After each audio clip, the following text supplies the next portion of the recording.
Monkey pox. ಏನು ಈ monkey pox? ಯಾರಿಗೆಲ್ಲ ಬರುತ್ತೆ ಈ ಮಂಕಿ ಪಾಕ್ಸ್? ಇದರ ಸಿಂಪ್ಟಮ್ಸ್ಗಳೇನು ಹಾಗೂ ಇದರಿಂದ ನಮ್ಮನ್ನು ನಾವು ಕಾಪಾಡಿಕೊಳ್ಳುವುದು ಹೇಗೆ?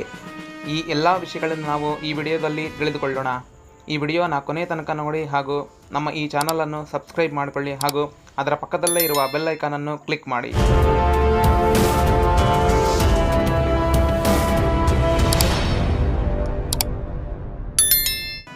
ಮಂಕಿ ಪಾಕ್ಸ್ ಕಳೆದ ಒಂದು ವಾರದಲ್ಲಿ ಮತ್ತೆ ಕೇಳಿಬರುತ್ತಿರುವ ಒಂದು ಪದ. ಕರೋನಾಯಿಂದ ಈಗಷ್ಟೇ ಚೇತರಿಸಿಕೊಳ್ಳುತ್ತಿರುವ ಸಮಯದಲ್ಲೇ ಪ್ರಪಂಚವು ಮಂಕಿ ಪಾಕ್ಸ್ ಅನ್ನುವ ಮತ್ತೊಂದು ಮಹಮ್ಮಾರಿಯು ಅನೇಕ ದೇಶಗಳಲ್ಲಿ ಹರಡುತ್ತಿದೆ. ಸುಮಾರು 110 ದೇಶಗಳಲ್ಲಿ ಹರಡಿದ್ದು, ಕೆಲವೊಂದು ರಿಪೋರ್ಟ್ಸ್ಗಳ ಪ್ರಕಾರ ಈ ಮಹಮ್ಮಾರಿಯು 450 ಮಂದಿಯನ್ನು ಬಲಿ ಪಡೆದಿದೆ.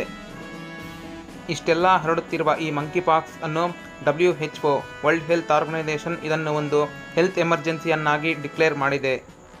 ಮಂಕಿ ಪಾಕ್ಸ್ನ ಇತಿಹಾಸ. ಇನ್ನು ಇದರ ಇತಿಹಾಸವನ್ನು ನೋಡುವುದಾದರೆ 1958ನಲ್ಲಿ ಡೆನ್ಮಾರ್ಕ್ನ ಕ್ಯಾಪಿಟಲ್ ಆದಂತಹ ಕೋಪನ್ಹೈಗನ್ನಲ್ಲಿರುವ ಒಂದು ಲ್ಯಾಬೊರೇಟರಿಗೆ ಸಿಂಗಪೂರ್ನಿಂದ ಕೆಲವು ಕೋತಿಗಳನ್ನು ಇಂಪೋರ್ಟ್ ಮಾಡಿಕೊಳ್ಳಲಾಗುತ್ತದೆ. ಆ ಕೋತಿಗಳನ್ನು ಇಂಪೋರ್ಟ್ ಮಾಡಿಕೊಂಡ 2 ತಿಂಗಳ ನಂತರ ಮಂಕಿ ಪಾಕ್ಸ್ ವೈರಸ್ ಅನ್ನು ಕಂಡುಹಿಡಿಯಲಾಗುತ್ತದೆ.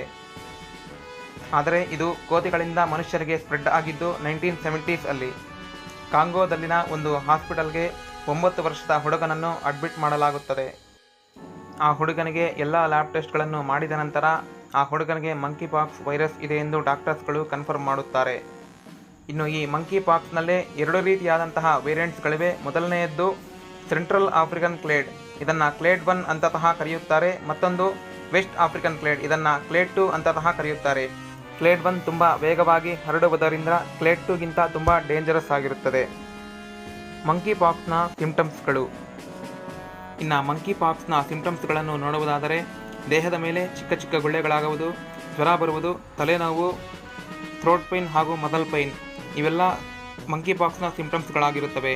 ಇನ್ನು ಕೆಲವೊಂದು ರಿಪೋರ್ಟ್ಸ್ಗಳ ಪ್ರಕಾರ 15 ವರ್ಷ ಅಥವಾ 15 ವರ್ಷಕ್ಕಿಂತ ಕಡಿಮೆ ವಯಸ್ಸು ಇರುವ ಮಕ್ಕಳಿಗೆ ತುಂಬ ಈಸಿಯಾಗಿ ಹರಡುತ್ತದೆ. ಇನ್ನು ಮಂಕಿ ಪಾಕ್ಸ್ಗೆ ಅದಕ್ಕೆ ಆದಂತಹ ಒಂದು ವ್ಯಾಕ್ಸಿನ್ ಅಥವಾ ಟ್ರೀಟ್ಮೆಂಟ್ ಇರುವುದಿಲ್ಲ. ಸ್ಮಾಲ್ ಪಾಕ್ಸ್ಗೆ ಬಳಸುವಂಥ ವ್ಯಾಕ್ಸಿನನ್ನೇ ಮಂಕಿ ಪಾಕ್ಸ್ಗೂ ಸಹ ಬಳಸಲಾಗುತ್ತದೆ. ಮಂಕಿ ಪಾಕ್ಸ್ ಇಂದ ನಮ್ಮನ್ನು ನಾವು ಕಾಪಾಡಿಕೊಳ್ಳುವುದು ಹೇಗೆ? ಮಂಕಿ ಪಾಕ್ಸ್ನ ವೈರಸ್ ಬೇರೆ ಬೇರೆ ರೀತಿಗಳಲ್ಲಿ ಹರಡುತ್ತಿದ್ದು, ಅದರಲ್ಲಿ ಮೋಸ್ಟ್ ಕಾಮನ್ ಆಗಿರೋದು ಸ್ಕಿನ್ ಟು ಸ್ಕಿನ್ ಕಾಂಟ್ಯಾಕ್ಟ್.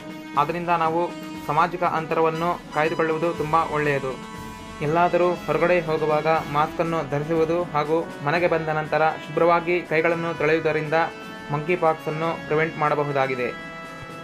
ನಿಮಗೆ ಈ ವಿಡಿಯೋ ಇಷ್ಟವಾಗಿದ್ದರೆ ಲೈಕ್ ಮಾಡಿ, ಕಾಮೆಂಟ್ ಮಾಡಿ, ಶೇರ್ ಮಾಡಿ ಹಾಗೂ ನಮ್ಮ ಚಾನಲನ್ನು ಸಬ್ಸ್ಕ್ರೈಬ್ ಮಾಡಿಕೊಳ್ಳಿ. ಧನ್ಯವಾದಗಳು. ಶುಭ ದಿನ.